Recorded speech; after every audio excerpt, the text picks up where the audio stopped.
Hello everyone. Today we'll be looking at Windows virtualization.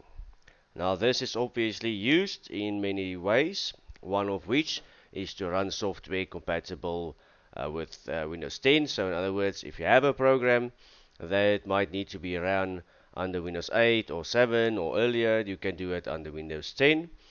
And obviously also you can use this software to run multiple operating systems within your Windows 10.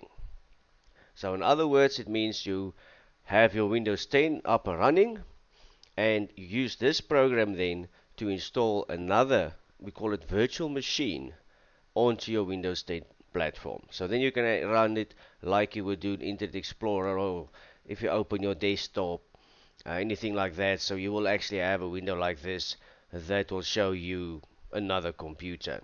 So today Windows 10, it has that actually bolted into it already. So we're going to show you how you would actually go ahead and enable that. So we'll start off with the long way. For most of you, if you're not comfortable using the search, just click on settings, select apps, select apps and features on the left. Just skip that. Oh, sorry, we're already there. You scroll all the way down and you'll see here it'll say programs and features.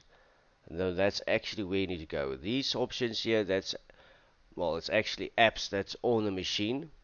So obviously this is not there. So we need to install it first. So you won't see it here, but for most part it would be under Windows or V for virtualization. So let's go to programs and features.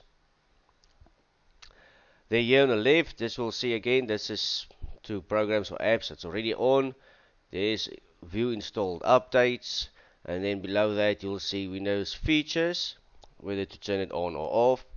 We'll select that one, and then you'll see here Hyper-V. That is what we are looking for.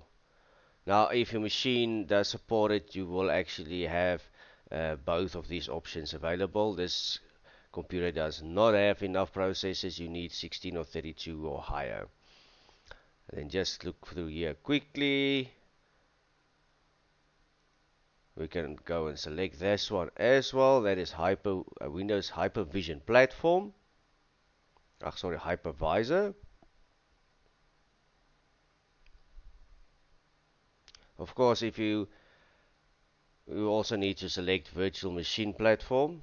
Almost missed that one. Anyway, if you enable these features and you open a program, and it'll tell you if something is missing.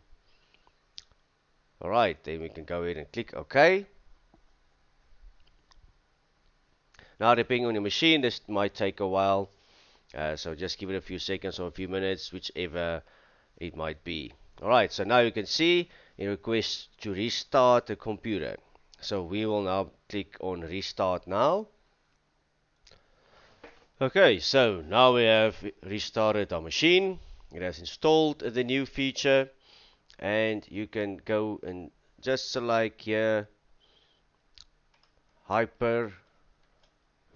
Well, you'll see it's coming up there already, and that is your new app's name. So you select that, and you'll see here is your Hyper-V manager. We'll select desktop, and then you can create or edit or add virtual machines that has been created, or to create a new one. So that is all for today. You can obviously also go and remove this again at the same location, just in case you maybe have missed that one. Let's just go there again. We'll go via control panel this time, programs and features, turn Windows features on or off, and simply go ahead and deselect the Hyper-V management tools. Scroll down, look for the other two. Here we have the virtual machine platform. Unselect that, Hyper Visor platform. These are actually all part of that program, so you would need to select or deselect them whichever you want to remove or add this specific app in Windows 10. And then just go ahead, select OK, and it will then remove the software from your Windows app menu. So in a recap, this just adds the feature. The files are already on your machine, but it is packed. So this is the way to add and remove features, specifically in this case, Windows virtualization.